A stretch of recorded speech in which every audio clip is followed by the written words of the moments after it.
Baik, kita akan melihat pembacaan firman Tuhan pada malam hari ini.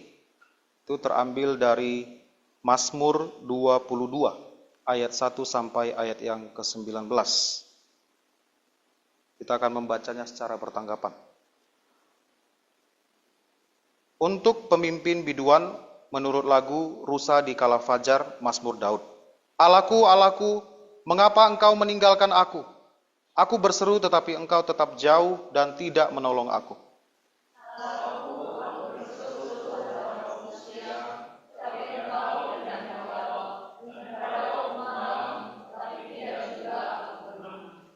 Padahal engkaulah yang kudus, yang bersemayam di atas puji-pujian orang Israel.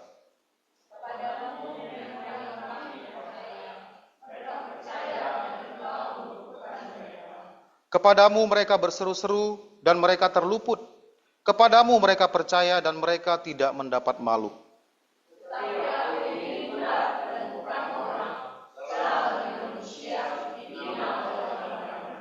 Semua yang melihat aku mengolok-olok aku. Mereka mencibirkan bibirnya, menggelengkan kepalanya.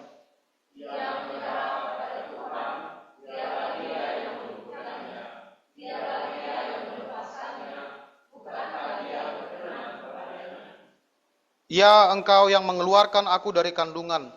Engkau yang membuat aku aman pada dada ibuku.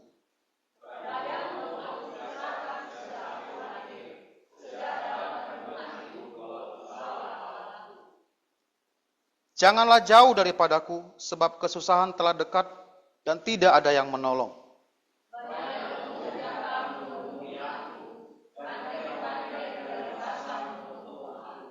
Mereka mengangakkan mulutnya terhadap aku seperti singa yang menerkam dan mengaum.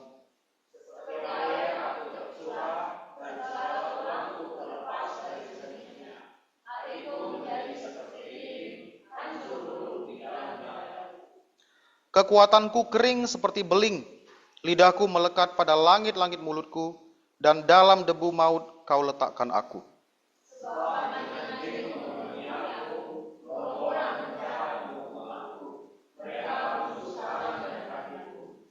Segala tulangku dapat kuhitung, mereka menonton, mereka memandangi aku.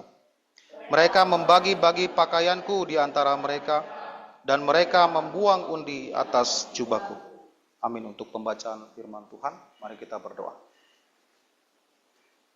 Bapa di sorga, kami bersyukur di malam hari ini. Kami jemaat-jemaat Tuhan dapat berkumpul untuk beribadah kepadamu. Baik kami yang hadir di gereja secara tatap muka, maupun kami yang mengikuti ibadah secara online. Kami bersyukur ya Bapa, atas pemeliharaan dan penyertaan-Mu kepada setiap kami sepanjang minggu ini. Dan di malam hari ini kami juga bersyukur untuk kesempatan yang baik bagi kami anak-anak Tuhan untuk beribadah kepadamu. Kiranya Engkau yang menolong setiap jemaat-jemaat-Mu, agar setiap hari kami selalu mau mendekatkan diri kepadamu. Dan di dalam kehidupan kami selalu diberikan kekuatan untuk melakukan apa yang berkenan di hadapan Tuhan. Bapa, pada malam hari ini kami akan kembali belajar dari firman-Mu. Kiranya Engkau yang menolong setiap kami. Kiranya Roh Kudus membimbing, menuntun kami kepada kebenaran-Mu, dan bisa melihat dengan jelas apa yang Engkau kehendaki bagi kami untuk kami lakukan. Dan berikan kami juga kekuatan untuk selalu mau tunduk, patuh, dan taat kepada firman.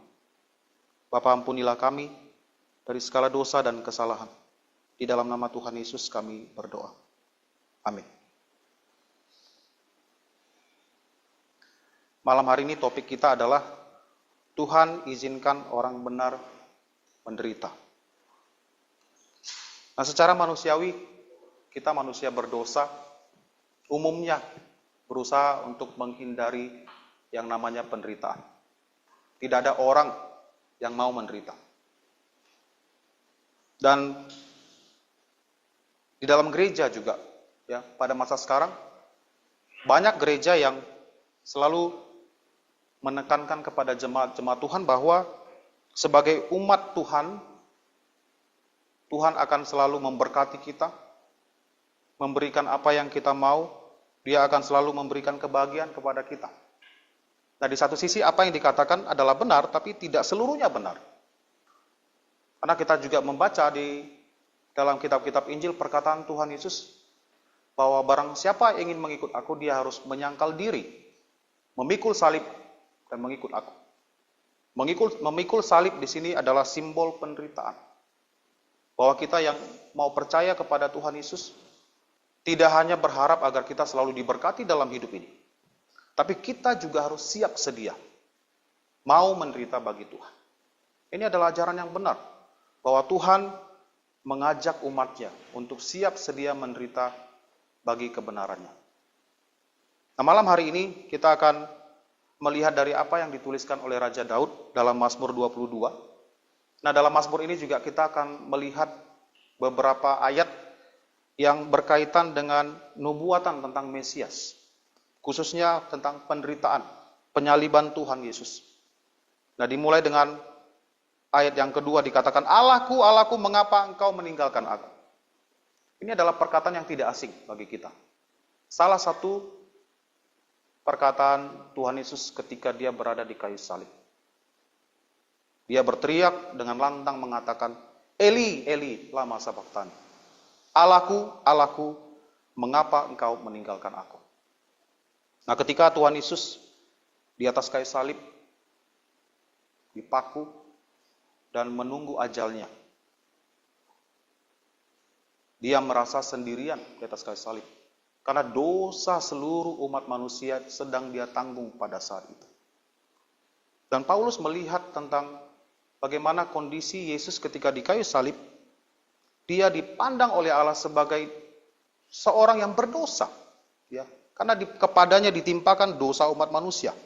Dalam 2 Korintus 5 ayat 21, Paulus menuliskan, dia yang tidak mengenal dosa, dia di sini adalah Tuhan Yesus, telah dibuatnya menjadi dosa karena kita, supaya dalam dia kita dibenarkan oleh Allah. Jadi ketika dia menderita di atas kayu salib, tergantung di kayu salib, dia sedang memikul dosa umat manusia. Dan Allah tidak berkenan kepada dosa. Dan pada saat itu dia dipandang, dianggap sebagai dosa karena dia memikul dosa umat manusia. Dan dia merasa sendirian di kayu salib. Dan dia berseru, Allahku, Allahku, mengapa engkau meninggalkan aku? Dan meskipun ini adalah Mazmur mesianik, ya, yang berbicara tentang nubuatan, tentang Tuhan Yesus, di saat yang sama, ini juga merupakan salah satu kesaksian Raja Daud dalam satu fase kehidupan spiritualnya. Karena kalau kita baca di ayat berikutnya dikatakan, aku berseru tetapi engkau tetap jauh dan tidak menolong aku. Allahku, aku berseru-seru pada waktu siang, tetapi engkau tidak menjawab, dan pada waktu malam, tetapi tidak juga aku tenang. Jadi, di saat yang sama, ini adalah merupakan kesaksian Raja Daud dalam satu fase kehidupannya yang kita tidak ketahui pasti peristiwa apa yang sedang dia alami di sini. Bisa saja ketika dia dikejar oleh Saul, ataupun ketika dia dikejar oleh anaknya sendiri ingin dikudeta, atau ketika dia melawan musuh-musuhnya dalam peperangan. Tapi Daud, yang bukan hanya seorang benar, ya, Alkitab mengatakan dia seorang yang berkenan di hati Tuhan, dia pun merasa ada masanya dia merasa sendirian. Seolah-olah Tuhan begitu jauh kepadanya. Di ayat 12 dikatakan, janganlah jauh daripadaku, sebab kesusahan telah dekat dan tidak ada yang menolong. Dia begitu terpuruk sendirian, dan dia merasa Tuhan itu begitu jauh. Ini fase kehidupan seorang Daud, seorang yang benar di hadapan Tuhan, bisa mengalami kondisi spiritual sedemikian rupa. Nah, saya punya adik sudah menikah kurang lebih 4 tahun, ya. Tahun depan, bulan 6 yang lalu sudah genap 3 tahun. Salah satu waktu istrinya bersaksi sambil menangis, ya. Dia sudah berdoa terus menerus kepada Tuhan meminta anak. Tapi sampai sekarang Tuhan masih belum berikan. Sambil bercucuran air mata, dia menyampaikan keluh kesah hatinya. Jadi ada kalanya ketika kita dalam kehidupan berdoa, ketika Tuhan masih belum menjawab, kita bisa merasa sendirian. Kita pun mungkin merasa, apa yang salah dengan saya? Kita merasa Tuhan begitu jauh. Seolah-olah tidak peduli kepada kita.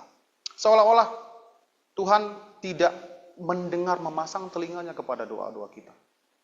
Ini membuat kita bisa tawar hati. Ada juga orang Kristen yang kalau tidak mawas diri, kita bisa menyalahkan Tuhan. Marah kepada Tuhan, kecewa kepada Tuhan. Dan sebagai bentuk protes kecewa kepada Tuhan, ada yang memilih untuk tidak datang ke gereja kembali. Untuk tahun-tahun yang panjang. Dan Daud melihat juga kondisinya yang Tuhan seolah-olah tinggalkan dia.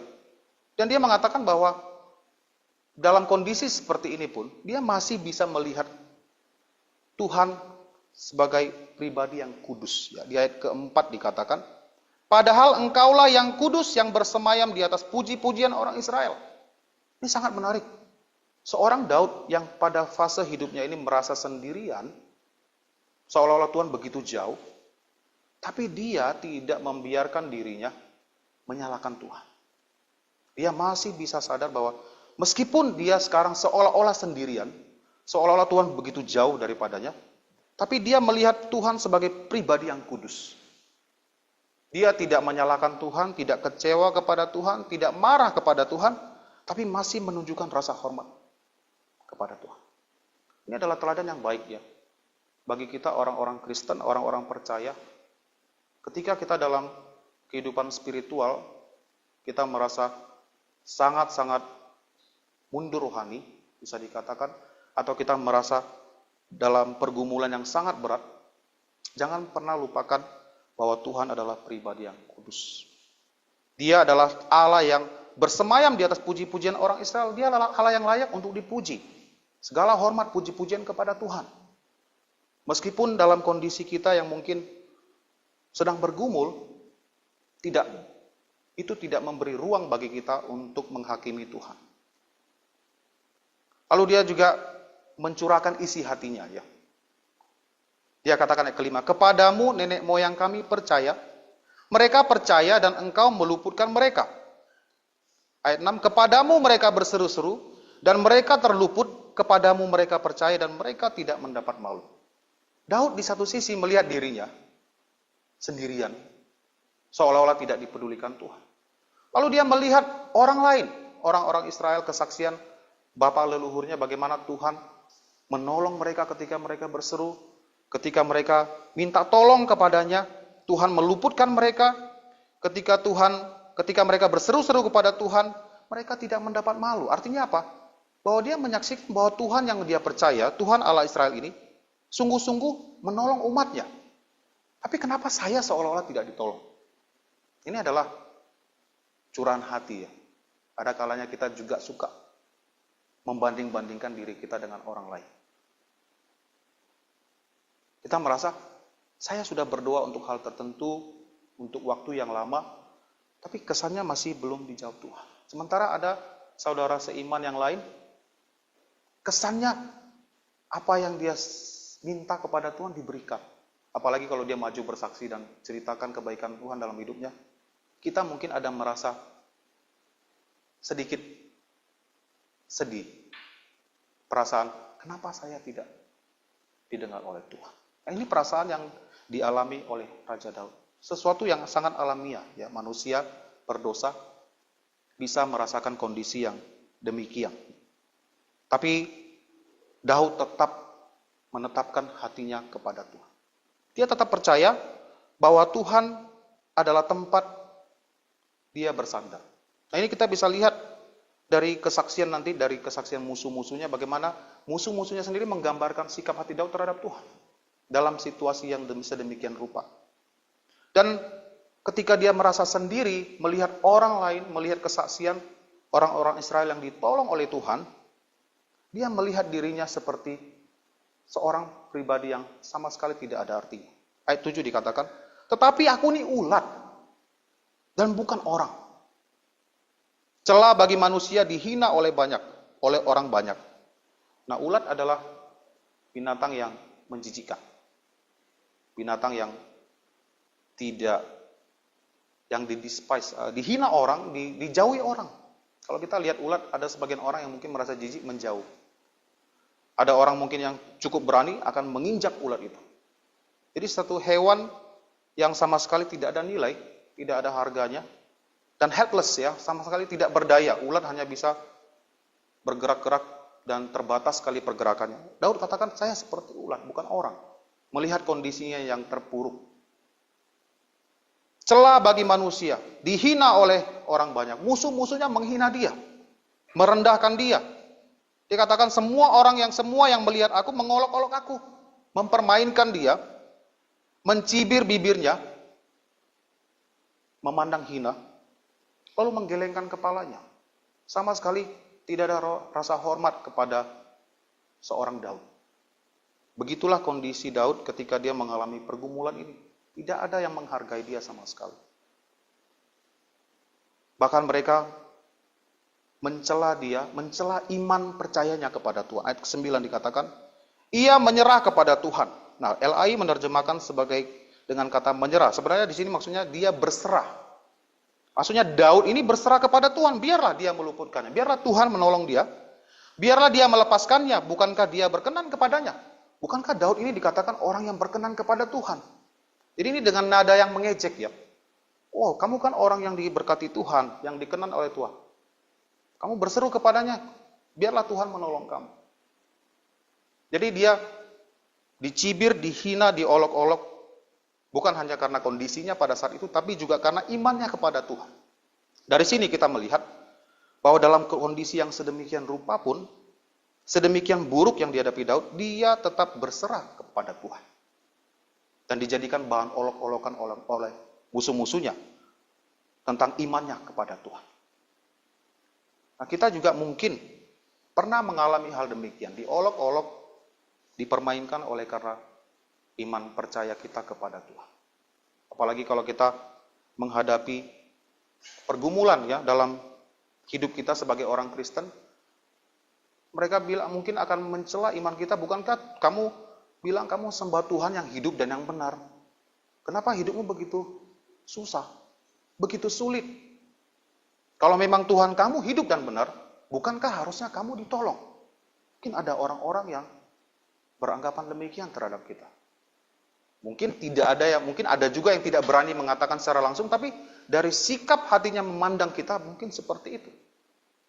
Nah, dalam kondisi yang demikian, kita tidak boleh menyerah. Kita harus selalu bersandar pada Tuhan. Seperti Daud berserah kepada Tuhan. Meskipun orang mengolok-olok, meskipun situasi tidak mendukung kita, kita begitu terpuruk, terdesak, dan sepertinya tidak ada pertolongan, tidak ada yang menolong kita. Jangan pernah menyerah begitu saja. Dan Daud juga menggambarkan situasi ya, musuh-musuh yang mengelilingi dia itu seperti apa. Bukan hanya musuh-musuh yang sekedar mengejek, mengolok-olok, tapi mereka betul-betul ingin membinasakan Daud. Kalau kita baca di ayat ke-13, dikatakan, banyak lembu jantan mengerumuni aku, banteng-banteng dari Basan mengepung aku. Nah, lembu jantan, banteng-banteng dari Basan, ini adalah bahasa simbolis ya, menggambarkan bahwa musuh-musuhnya ini itu tangkas. Kita tahu banteng, lembu jantan itu sifatnya tangkas, brutal. Kalau kita pernah lihat video bagaimana seekor banteng dilepas, dia akan menyeruduk siapa saja. Tak peduli. Siapa yang bergerak akan diseruduk. Begitu tangkas, begitu kuat. Dan musuh-musuh ini mengerumuni dia. Bukan hanya satu orang. Tapi mengelilingi dia, dengan kata lain dia sudah terpojok, tidak ada tempat untuk melarikan diri. Dan mereka sebegitu kuat dan tangkasnya, sampai Daud tidak bisa melakukan apa-apa terhadap musuh-musuhnya ini.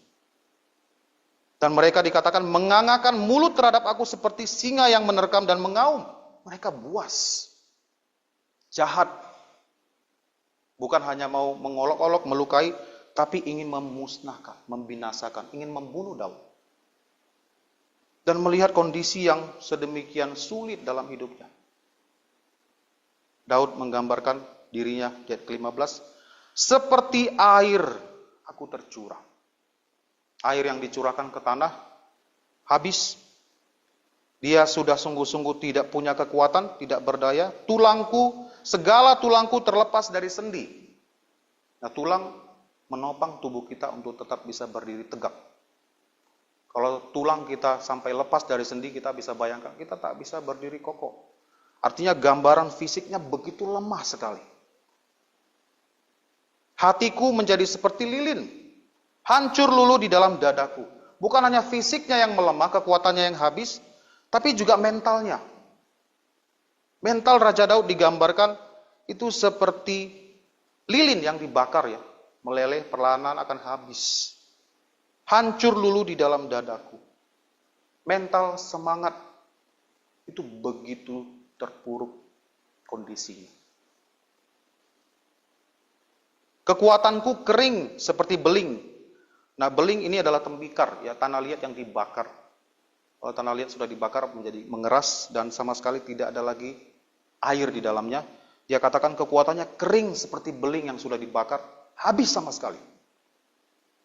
Tidak ada sisanya. Lidahku melekat pada langit-langit, mulutku merasa haus. Ini juga merupakan gambaran nubuatan tentang Mesias ya, ketika di kayu salib dia merasa haus. Dan dalam debu maut kau letakkan aku. Dan di kesemua yang dialami oleh Daud, dia katakan dia seolah-olah ditempatkan Tuhan itu di dalam debu maut. Artinya dia sudah pasti akan mati dalam kondisi yang sedemikian terpuruknya. Jadi Daud betul-betul sudah merasa lelah atas apa yang dia alami. Musuh-musuh juga sudah berkuasa atas dia. Dan dia menggambarkan dirinya sudah tidak ada harapan lagi.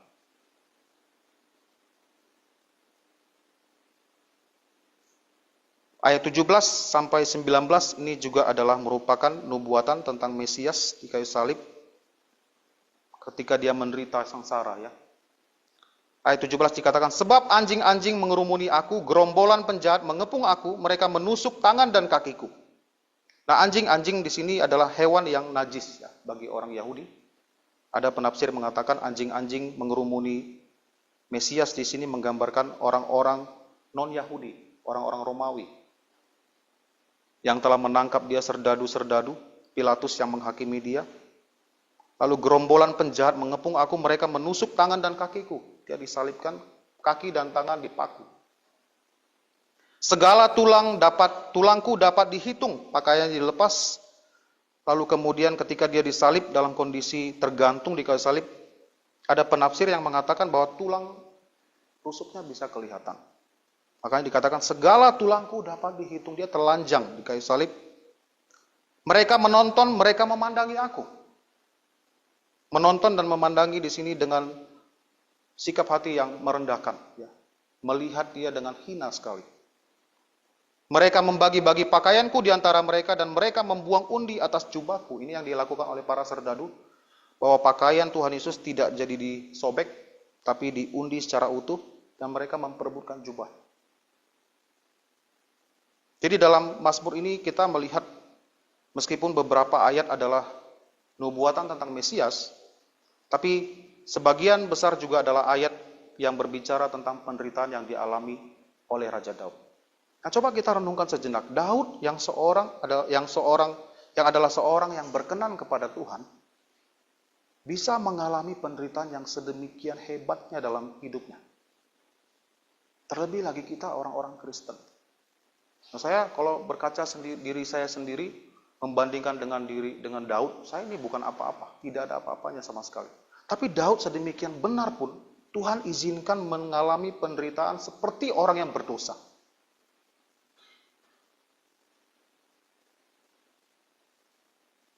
Ini memberikan kita satu gambaran bahwa kita harus selalu siap apabila Tuhan izinkan penderitaan kita alami. Jangan pernah merasa diri benar. Kadang-kadang kita bisa merasakan demikian, mengalami hal demikian.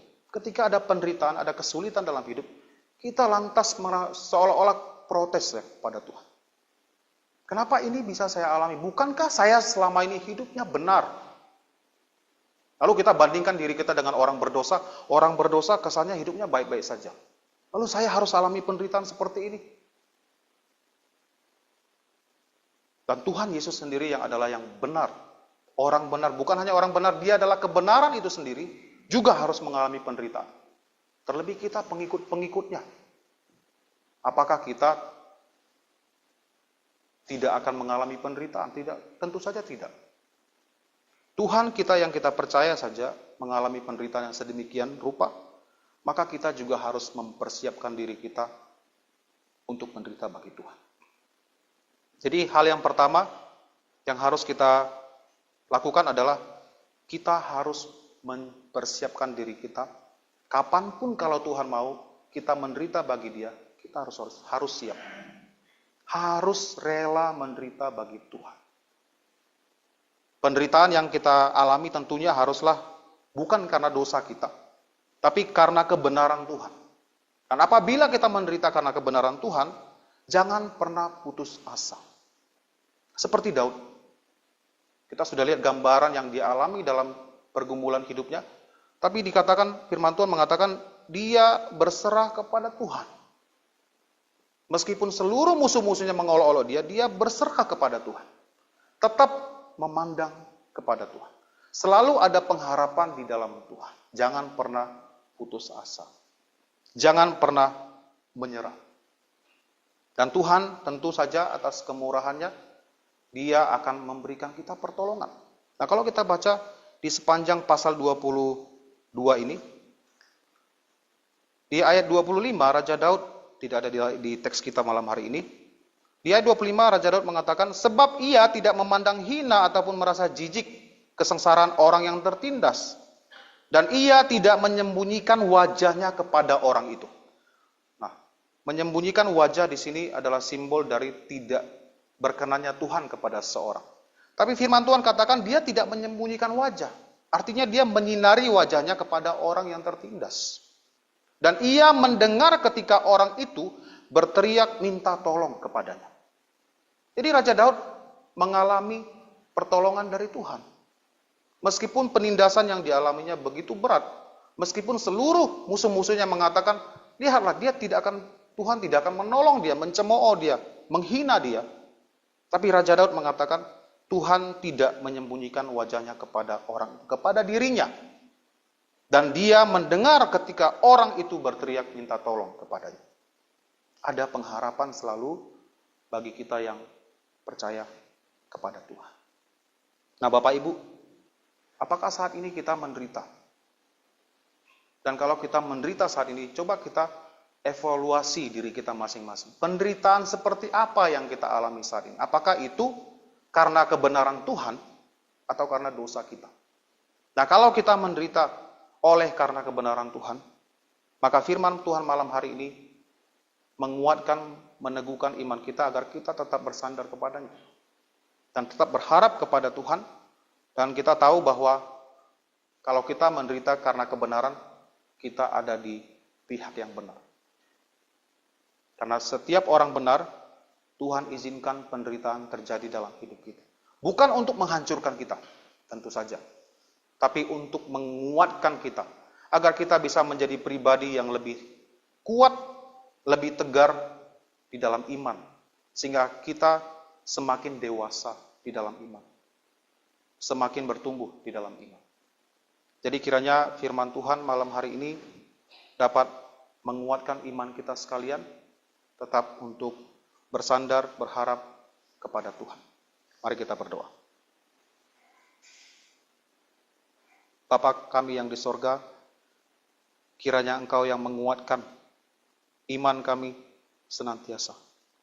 Secara khusus di antara kami apabila ada yang sedang bergumul, sedang menderita oleh karena kebenaran-Mu.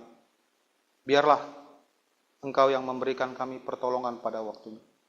Kuatkan dan teguhkanlah iman kami ya Bapa, agar kami tidak putus asa, tidak tawar hati, tapi semakin dikuatkan dan semakin mendekatkan diri kepadamu. Dan teguhkanlah hati kami bahwa akan ada pertolongan daripadamu pada waktunya. Tuhan memiliki waktu yang tepat, tidak pernah terlambat dan tidak pernah juga Tuhan lupa untuk menolong dan membantu kami. Bapa Surgawi, kami juga memohon supaya kami memiliki perspektif, sudut pandang yang benar tentang penderitaan yang terjadi dalam hidup kami. Bahwasanya Tuhan izinkan semua itu terjadi agar kami bisa semakin kuat dan teguh di dalam iman kami kepadamu. Kami berdoa dan bersyukur di dalam nama Tuhan Yesus Kristus. Amin.